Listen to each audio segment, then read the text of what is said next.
Hello and welcome to the Prescribing Prosperity Podcast with your hosts, John and Alex Soutsos. Guys, this is part two of a conversation that has just gotten me so impassioned, I guess would be the right way to say it, that I'm so happy to come back for part two. For those of you who didn't hear part one, listen to part two and you can go back and hear what part one after it's done. The guest is just fantastic. He's a former 18-year member of Canada's Parliament, Dan McTeague. And with that, just keep this conversation going. John, Alex, take it away, please. Well, Bill, if I was a doctor and I had the ability to prescribe medication, I'd be prescribing some anticoagulants to people listening to this conversation because it's a blood boiling topic for sure. But Dan, as we talked about in the previous episode, we were focusing primarily on the legislative requirements that have been put on the oil and gas production, as well as emissions. Let's shift our focus for this episode to the vehicle side of the ledger. What are your thoughts on the overall EV mandates or electric vehicle mandates for those not in the know, which require all new cars sold in 2035 to be electric here in Canada? Yeah, I'm halfway up to about 2030. It is a recipe for disaster, and it is a terrible leap of faith in which we have decided to dive into the pool without checking whether or not there's enough water. Events are moving very quickly.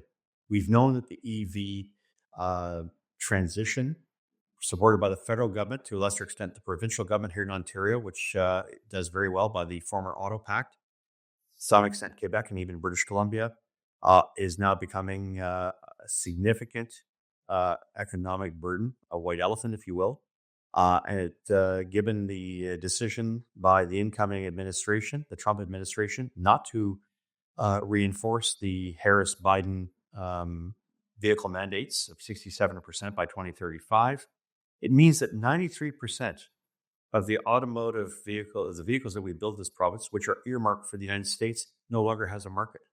And we have committed upwards of 50 to 60 billion dollars for battery plant production as well as construction, which automotive makers wisely have said, including as we talked about a little earlier, John, Bill, yourself, Alex, large companies are saying no.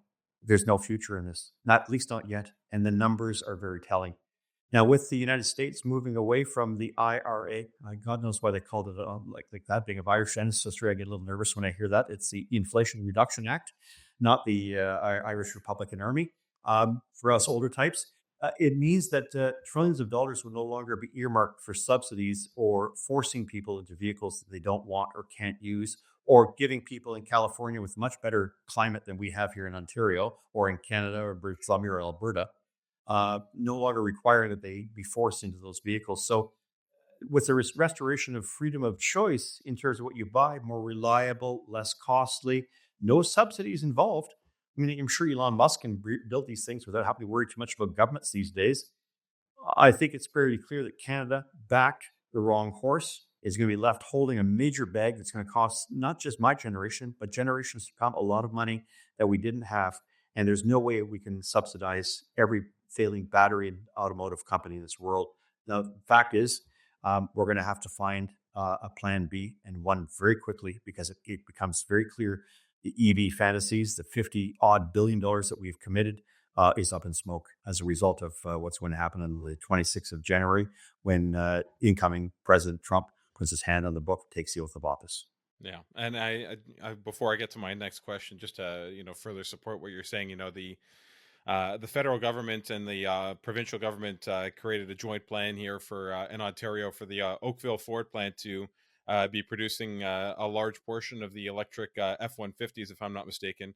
250. 250, sorry, you're right. And the so that's Ford's pickup truck, one of their heavier duty pickup trucks. And so uh, the plan initially was for them to start that production. If I'm not mistaken, it was this year, which was then delayed. Then the plan was scrapped altogether. They're no longer producing them in Oakville. They've just said, we're going to focus on other Ford vehicles. And as of, I believe, last week, Ford announced recently that they're going to they're going to put a pause on all production of the electric Ford pickup trucks. And with no specific, restart date established as of right now. So I think that is going to kind of help guide my next question, which to you, Dan, is does the demand for EVs even support the current production levels, let alone the forecasted production levels that they are trying to establish for 2030 and beyond? EV sales are slumping, and Ford may not proceed with even building the 250 here in Oakville. I have a fairly good authority, a plant that my father-in-law worked at for over 30, 40 years. I can see the Ford smokestack almost from here.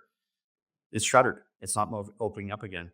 So they went from internal combustion engines under the IRA to be able to say we'll build EVs. Then Ford realized it's losing $100,000 in every unit that's producing. Car lots are filled with them. Ask any car dealer, Canada, the United States, they're not moving. There may be a constituency that likes them out there, but not enough certainly to justify a complete shake-up and transition of the level of which commitment Canada has made. And the car companies themselves are having second thoughts. That ranges from, Stellantis, which is Chrysler, it's Peugeot and a few others, Renault, and of course Fiat. It's clear Ford, a company that never went bankrupt. Toyota, company that never went bankrupt, has been signaling for some time that this isn't, even with the grift, even with the amount of money you're prepared to give them, they're not prepared to do it. But one thing I focused on in the last election wasn't who was going to win the election. What was going to happen in the battle in the battleground states of Michigan, where there's a lot of people working with the UAW. Trump went there and appealed not to the union leaders, but to the actual rank and file worker and said, I'm going to keep those jobs here. They're not going elsewhere. So I think Canadians who thought maybe EVs is the way to go ahead, as I said earlier, may very well be disappointed that we didn't get it right. And that ultimately we've looked more at the driving narrative of the future rather than actually consulting drivers who rely on. I've got a 2003 Chevy Silverado out there with 410,000 kilometers on it. I don't think you'll see an EV of a similar make made in Oshawa in 24 years staying on my property. Not because, but they're not going to be around. You won't. And I'm sorry, I got to jump in here because you said something that just like touched a nerve for me. I have a lot of friends of mine who work in the construction industry. Nobody ever put an electric truck with them and said, how is this going to hold up, boys? And it's like none of them have an electric truck, nor have any interest in ever buying an electric truck, which is just, can you imagine, any of you, can you imagine inventing a product without doing market testing, without doing product testing and saying, hey, do people really want this? Does it fit the needs? Does it do what we need it to do? No, they just announced a product and threw it on the market. Let's tell people you want this. No, and we're going to get the infrastructure. Who's going to pay for the electricity? Electricity prices have gone through the roof in our province. Yes. So you got to subsidize people to buy them. You have to subsidize people to charge them. You have to subsidize companies to make them. That doesn't make a lot of economic sense. I guess that what we're seeing right now is that that's not to be harder than EVs. I think there's a place for them. I truly do believe there are people out there. Oh, they're cool cars. No, don't get me wrong. They're cool cars. They're great on a golf course. And they're a great substitute for a golf cart. But look, I know of people who have them and love them. I just think it's too expensive. And I don't think poor people in my country should be involved with having to subsidize rich people so they can drive around their little toys. It's not just your country. That's the economic reality here as well. Dan, if the subsidies were to disappear, what would be the impact on demand? So we're already seeing flagging demand right now. What would be the demand if you remove a lot of the subsidies, which are making them somewhat affordable? I'm going to put, a qualifier on it because I still don't think they're all that affordable. It would tank overnight and it would make a bad situation that much worse. And you'd be left with inventory that you couldn't move, possibly sell. Plus, you'd have then people clamoring, and those who really do want, saying, why are we paying this much when China's prepared to give it to us for half price? China, by the way, I was going to say this at the outset. 30 years ago, I went there. I was a young MP. Everyone was on bikes. Today, they're all in electric vehicles.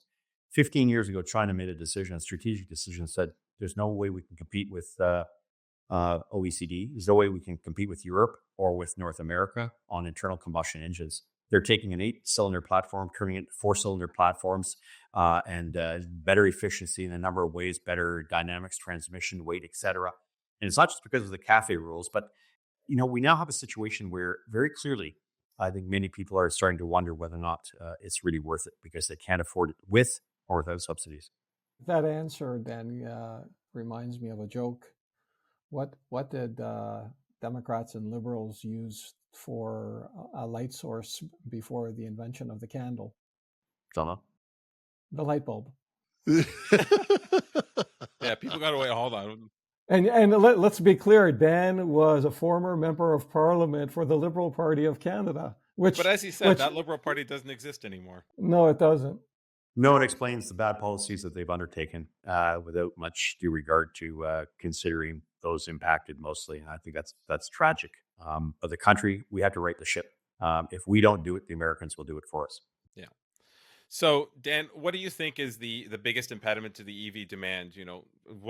Some of the things that I always think of is lack of infrastructure, insufficient performance. Bill just touched upon it a little bit ago, a little while ago, that if you have a heavy duty truck or any sort of industrial manufacturing equipment, it just cannot operate on electric capacity. It doesn't generate enough energy, enough power on a sustained basis in order for them to be able to perform. You require diesel energy in order to give them the kind of output and torque required in order to lift heavy payloads.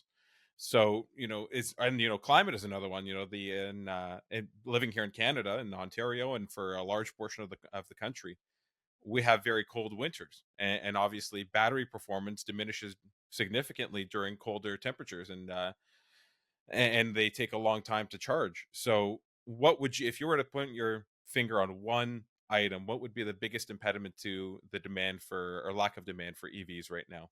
I think you've given those, but I think the fact that there isn't a large take up at this point, we should have seen a lot more people jumping into them. The fact that they're very expensive, they're not for everybody. They don't do what most families want or most commercial groups would want. They're also very dangerous. And I don't mean dangerous in terms of driving. I think they're very great. They're a lot of fun to drive. I've driven one, I've driven a couple actually. They're great toys. They're wonderful pieces of technology, but they have their limits, and their utility isn't the technology, right? Is to get from point A to point B at the cheapest price in the most reliable, affordable way. I'm not even sure that when it comes to EVs that the lithium ion battery is the way to go. You mentioned the setbacks with respects to cold and extremes and the time it takes to charge. I mean, Toyota's come up with a solid state battery. They're prepared to bring that in 2027 in the US and Canadian markets. That'll be very different. Range is obviously going to be a factor. Once I think you can get to a point where the vehicle can come down to the price of an average internal combustion engine, and you can drive just as much as they can, it doesn't take that long to charge, 3, 4, 5 minutes, I think you're going to get more people. But most people have jobs that they can't sit by and wait 2.5 hours. You see them sitting there at gas stations that receive their new subsidized charging ports, and they're sitting there waiting. Oh, I think I'll go in for a coffee. We haven't got time for that. I mean, I think the whole point is practicality. And what's been lost here is that there's a reason why the world walked away from internal combustion, walked away from EVs 100 years ago. I think we're seeing a repeat of that 100 years later. Yeah, and that's a great point, Dan. Especially for somebody in the wintertime. Imagine, you're rolling in on 5-10% left on your battery charge. You got to wait half an hour for a port to even open up. You might not make it. Your car might be dead, and at that point, you're toast. You're out of luck. Saw the thing Chicago last year, Bill. I mean, that was amazing. How many people were very concerned about that? I'd never experienced that.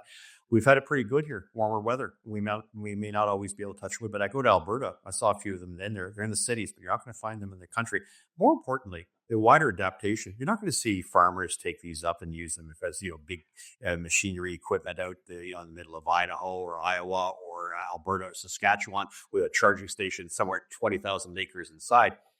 Look, there's a place for everything. And I think what we have to do is not just settle the issue of choice, but also to be able to settle the idea of practicality and be able to tell people, these are the options you have. This is, this checks all the boxes. And until they come up with something different, it's not going to make a whit of difference. I think we're still going to say with 10 to 15% who will buy them, 85% who will never buy them. Dan, I'd like to interject here a couple of thoughts. First of all, you mentioned that this is why electric cars were turned away from 100 years ago. That's an interesting comment. I think a lot of people aren't aware of that, so I'd like you to elaborate on that. And the other point I wanted to make is, is the heavy machinery that is used in mining to extract lithium, are those electric powered vehicles? Yeah, I mean, in order to make an EV, you're not going to be making it with hemp, and you're not going to be making it with diamonds. You're going to be making it with graphite, polymers, resins, your tires, your wipers. All these things come from. Oh, hang on a second. Fossil fuels. So anybody who thinks that this is somehow a shift to something better is delusional. I don't even get into the whole point about the labor, little children having to mine it by hand, and in the Democratic Republic of Congo, which I think, from a former liberal perspective, would make me embarrassed to know that we've actually relied on that kind of exploitation in order to virtue signal our environmental creds. At the end of all of this, though, I think it's the question of practicality. In the turn of the last century, there were many options. Yes, you had the internal combustion engine. Daimler-Benz had invented it in 1889. Ford improved on it in the early 1900s. But you had steam engines. You had electric engines. You had all sorts of ways in which to provide the ability to transport without the horse and need for the buggy. All those things, one, emerged, and it wasn't because of conspiracy theories and who killed the electric vehicle and all this other nonsense that I read over and over again. It's because it was practical, it was cheap, and it was something that most families could identify with. And we built an infrastructure around transportation based on internal combustion engines. I often put the question to people: settle aside the fact that we don't like drive. We have questions and debates about driving. You want to be driving a jet that runs on EVs, on electric propulsion? Absolutely not. I don't think so. And so when you put it that way, think about it. There are points and purposes for which we have these things, and it's meant for some, but not for all. I'm not saying we shouldn't do it. I'm just saying that we shouldn't be telling people that's the only option you have. When you confine people to this idea that your way is the only narrative, that sounds to me to be authoritarian. I thought we defeated the Soviet Union communism back in 1989. I thought so too, but here they are running our countries. Yeah, everybody should have the freedom to choose, and like you said, if that's your choice, then that's fine. But you shouldn't be bullied and cajoled into making a decision that is not in your best interest, and nobody else can determine what is in your best interest but you. The one, going back to the point about the batteries themselves, and the poisonous lithium fields that are out there. Even just replacing the battery, God forbid you ever get into a situation where you got to replace the battery on the car. As you wrote in one of your columns, those can cost upwards of $20,000. I actually saw one where it was $40,000, depending on the size of the electric vehicle that you have. And so, if anything goes wrong with the battery, you're basically replacing the entire car. Everything else is ornamental next to the battery itself. Other side for manufacturing in my old days was safety of the vehicle. These are heavy vehicles. Their tires wear a lot more. There's dust and pollution coming from the tires. But even before that, talk to your local fire department about the protocols involved with an electric vehicle that's involved with an accident. And some people say, yeah, you can get out. There's a way of getting out all of the... Oh, it's not that. It's that a lithium fire burns at 1,100 degrees, much higher, and it does, and they just have to let it burn. We've seen examples of that all around the world. I'm not saying that a reason not to have these, but because we do have internal combustion engines that use to catch fire, I think of the Ford Pinto. But the point is that at what stage do you say there are more negatives than drawbacks? And there's always a good checklist of good things that does. There's all other things we don't hear from, the downside. And I think we have to be open-minded about this. I think consumers have already made the decision. They're sticking with what they have. They don't want to buy, a Ford F100 with a 390 or 360 engine or a 428 engine in it, when they can buy a 2.7-liter EcoBoost made with aluminum body and does just as much as those vehicles did in terms of horsepower, in terms of utility. And I think that's what we've lost, utility, in this discussion. Yeah, and just to go back to the whole point about freedom of choice and free market, that's why the Ford Pinto doesn't exist anymore, is because even at a reduced price, people decided the possibility of getting into a life-threatening accident, get rear-ended by someone, was not worth the discounted price that they were offering. And so consumers made the decision, this is not for me. And they were not berated into that decision. They made it on their own. John, I'll remember a guy who wrote a book, Unsafe at Any Speed, Ralph Nader, and Bill might remember as well. He was referring to Chevy Corvair, in which the glove box would come down and disable some of the seat belts and things like that. Look, we've come a long way, but we should celebrate the fact that if I'm involved with a vehicle, technology has allowed the vehicle to be destroyed while my life, I can walk away from it. I think many of us could celebrate the fact that regardless of what we think of these vehicles, it's got to achieve certain things that average ordinary people need. And right now, I hate to say it, there's 15 good manufacturers in this world today. They're all competing for your dollar to make sure that they can get a slice of the pie by making the very best vehicle you have. And of course, part of that identity is, environmental concerns, climate concerns, emissions concerns. All those things aren't happening because you got a government saying you have to do this, although that may have happened 30, 40, 50 years ago with the introduction of the catalytic converter. Today, we have an advantage because we have a vehicle that can do slightly more and checks those boxes that the consumer desperately wants. We shouldn't have that imposed by government, especially, and I say this as someone who worked there, especially by policies and politicians who do not know the technology and have no understanding of the implications of what they're demanding of us. Well said, Dan. Amen. Going back to our line of questioning, in terms of the infrastructure, how much infrastructure would be required to support an entirely electric vehicle fleet? Well, if we're going to go to 100% electrical vehicle fleet, we'd have to probably build another 17 reactors between Atlantic Canada and Ontario. We would need another 24 to 25 Site C dams in British Columbia, which were supposed to be $4 billion, turned out to be $26 billion. We don't have necessarily the resources needed, the mining needed. We would have to increase the amount of electrical cables, the amount of copper that is required.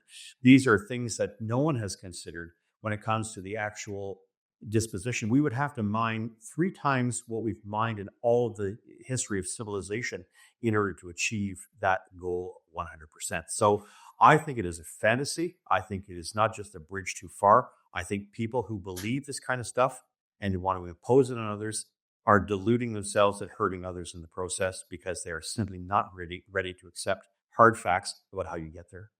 Yeah. And just to put some additional numbers to it, in one of your columns, you talked about the fact that we currently have about 28,000 charging stations across the country. Exactly. In order to fully support an entire vehicle fleet by 2035, you'd need, on the conservative side, between 442,000 and 469,000 charging stations, not to mention $300,000 a pop. Think about that. Level 1, 2 chargers, $300,000 to put in. Not going to happen.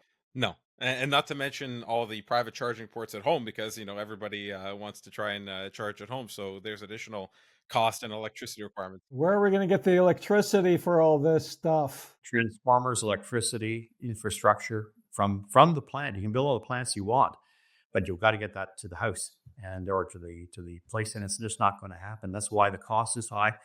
I think the Royal Bank in that state study I did a little while ago also pointed out that in order to achieve 100% or 80% electrification in Canada, you would need somewhere in the order of $2.5 to $3 trillion. That's 1.5 times the Canadian economy's entire size. So I think that this is just a fool's errand, and I think there's a better way of going about it. And that's to say, as we move, let's do it, but let's not set a timeline to it. We understand the importance of these things, but let's not marry ourselves to the ideals of some politician trying to, at the same time, push an agenda while grifting themselves on the side. I'm speaking at you, Mr. Guilbeault. Well said, Dan. And you couldn't get a more hearty and heartfelt amen from us, because we feel the exact same way. I think that might be a good opportunity to transition to some green energy alternatives. Dad, do you want to take over?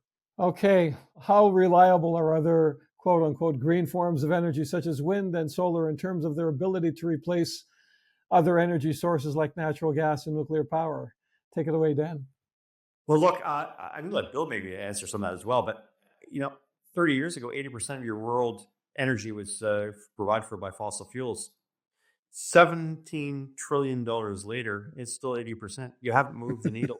And so for me, the issue is not so much what was the alternative. It's that the alternatives themselves are significantly dependent on other factors. Wind, in the case of, wind factor, and it can't be built without again, a substantial amount of invasiveness to the environment.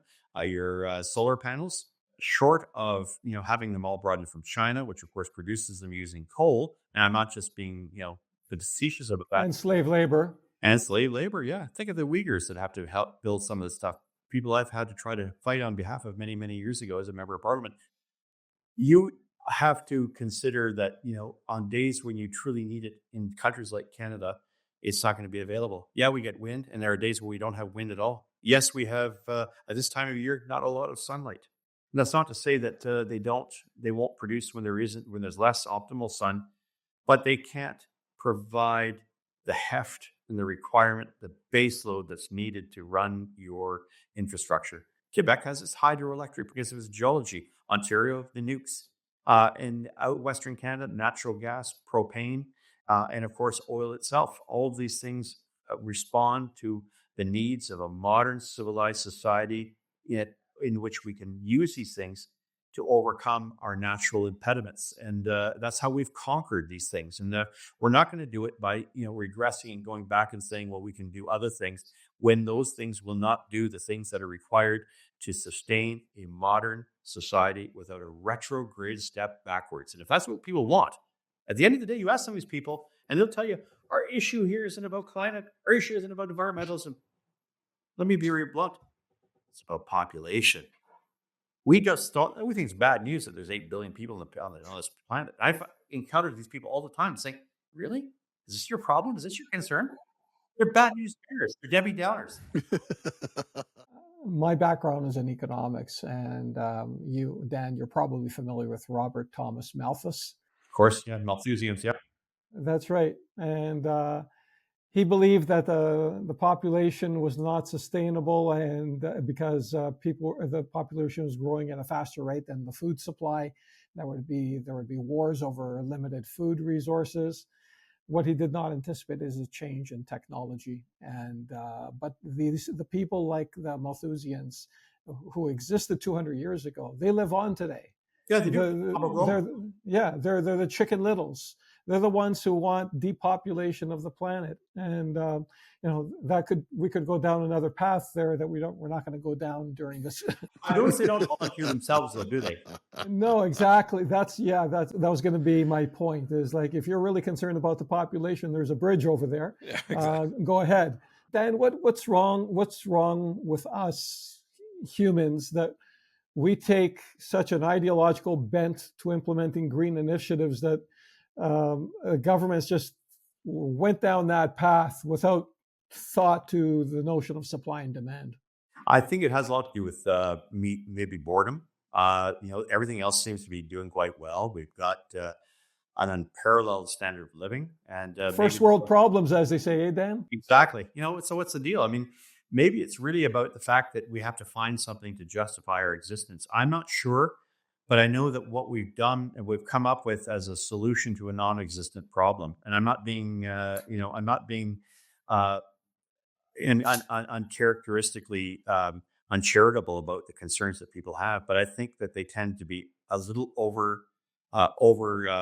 overdone. And I think when it comes down to it, what we need to do is get back to basics, understand that human progress didn't happen, as quickly as it has in the past 60 or 70 years. And you've all referred to it. Our ability to harness energy and fossil fuels explains the success we've had. Yes, there are problems, but explains, in many respects, why civilization has gone from the days in the 1930s when my dad told me stories in Canada. It's a crappy place to live. You starved. There was no food. There was no jobs. And it's not just because of the Great Depression. But my goodness, this country and this world has come a long way since then. Think of those nations right now that are using more fossil fuels because they want to enjoy the first world standard that we have here.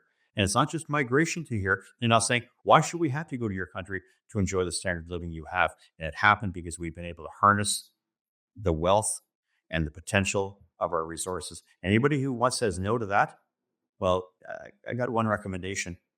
Get out of public office because you don't belong there. Well, I have another recommendation. Take a look at what Germany did. Yeah. Because Germany shut its nuclear power plants down because people for reasons I can't begin to explain or understand, said they needed to be shut down. And now, what is Germany doing? Germany is a net importer of coal. Yeah. So tell me how burning coal to fuel an economy is better than having a nuclear power plant. The thing that drives me nuts is that as a supporter of green alternative energy sources and developing them and bringing them on, these policies kneecap them. All of these policies kneecap them because people look at them and go, no, these things will never work. And they ignore the fact that the cost per kilowatt for wind, the cost per kilowatt for solar power have all dropped dramatically. These all at one point could become sustainable sources. But Dan, I think you made the best point of all. We need a variety of options because we need to stop thinking there is one solution to create affordable energy. So just to transition Bill's comment, Dan, which form of green energy is the most reliable and offers the best alternative to traditional fuel sources like oil and gas? Well, I think there are a number of options out there that people will have depending on where you are in the country. I like hydro. If you can do it without, the amount of methane that has to be released because you flood forests in order to make those hydro dams, as Quebec has done. Yeah. Renewable energy, green energy, how you define it. I know no one likes to consider nuclear as that, but that's the only alternative I see to clean, efficiently used, burned, and employed natural gas, propane, oil, and it depends on the oil you're using. So, but green energy, what renewable do I like? I like them all, but I don't think they should be seen as a substitute. They should be seen as complementary to our energy needs. What I find interesting is that as Germany was going through self-immolation over their ideological and Britain too. Desire to be virtue signaling to the rest of the world, France kept their nuclear power plants open. And my understanding is France today is 80% powered by nuclear energy, and they're doing just fine. Thank you very much. Yeah, and I think the big mistake was Angela Merkel. Maybe she forgot her East German origins when they were deprived not just of energy but just about everything. With energy being, which is of course this idea that you could somehow switch over and rely on Russia to provide your energy while you could claim to be clean. Canada, for instance, is going to have a clean fuel standard by bring more ethanol to our gasoline. The ethanol is made in the United States, and a lot of that is driven by factors that have nothing to do with clean energy. So my concern here is that we don't tend to look when these things are offered to us. We take, oh yeah, it's cheap, it's abundant, it's everywhere. Yeah. The other day, the Ontario government in my province here came out and said, hey, we're going to have battery storage. Wonderful idea. It's going to cost you billions, but don't worry about that. We'll put it on the debt books. But we'll have 3 million Canadians households that will be running on battery storage electricity. They failed to tell us. How many hours a day does that work? Maybe an hour and a half. California did the same thing. Look, I think there's all of these things are embryonic, they're baby steps.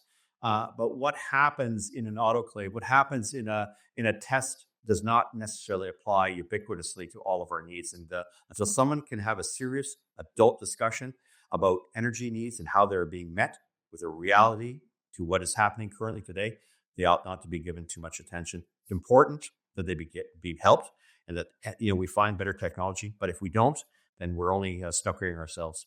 Here in Canada, Dan, we don't have a good track record of being able to stand up and have an adult conversation. And we know that from the subject of healthcare, which we're not going to go into. But as a developed society, are we always going to have to rely on some form of fossil fuels for energy? I believe so, yes. I don't think there's a substitute for it, and there's plenty of it. Look, Canada has the third, fourth largest provable reserves in the world. We invest so much of it, we don't know what to do with it. And I don't agree with the the Rockefeller view of the world that is finite. I think it's aerobic. I think it comes from the center of the earth, and there's a lot of it to go around. And amazing that 5, 6, 7, 8 years ago, you and I would not have been discussing about Brazil's impact, about Guyana and the Liza project. Many places around the world are saying, hey, guess what? I just found oil in my backyard, Vietnam. I mean, how many places do we know around the world where if it's not extracting oil, they're finding that they have, significant deposits of natural gas or other types of resources that can be used for the future. It's interesting in your answer there that you brought that up. Where does oil come from? And it's the belief. It's been the belief for many decades that they come from crushed fossils. Yeah. But you alluded to an alternative theory that it comes from the natural combustion of the molten, the Earth's core and the molten lava and all of that, which no one really discusses in public. But I caught on to that about 25 years ago. Thank you. When everyone was talking about peak oil theory. And I have a book that sits in my office that talks about the end of oil. And this book was published in 2005 or 2006. And this is when the chief economist, I think, of the CIBC was coming on TV saying, price of oil is going to $200 a barrel. No, it's going to $250. No, it's going to $300. Yeah, Jeff Rubin. Yeah. And this is when oil was at $150 and it was going up. And I knew from my economics background that as a commodity, prices never go up permanently. You will always find alternatives. The solution for high energy prices are high energy prices. So I made a financial bet by investing, by shorting oil in 2006, and made a hefty profit in doing so. And here we are all these years today, and we haven't run out of oil yet 20 odd years later. So much for those so-called experts and peak oil theory and every other. And again, this is Malthusian economics. You're making projections in the future based on current knowledge when you can't possibly know the future and how technology will evolve. Dan, if you were to give the next government of Canada some advice regarding addressing these various green initiatives, what would you tell them? Open up your energy to the rest of the world and don't wait. Drill, baby, drill. Drill, huh? Or just frack it. Not necessarily frack it, SAG-D it. Now, we take a little 2 acres and we put a little bit of a system on that. Doesn't do anything. Look, we have people in this country, or Aboriginal people, Indigenous people, called the Blackfoot. They were called Blackfoot because what they were walking on was oil. And there's a lot of it locked in our tar sands. Our friends and allies know that we have natural gas. That's why so many have knocked on our door asking us for some of it. And I'm sure that the 19 projects that we had on the books from 2006, 2005 on LNG, I mean, we had potential there, but we decided not to. Instead, our good friends to the south of the border, our American friends, were able to do exactly that, build out LNG. And thank God they did, because they saved Europe from Russia's attempt on Ukraine. But Canada could have been up there at the plate ready. Now we have maybe 1 or 2 might be ready this year.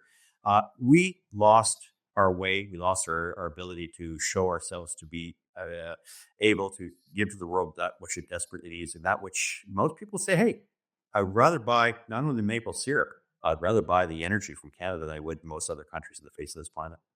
Dan, one last question before we wrap up here. I've been wanting to jump in here for a couple minutes now, but Yep.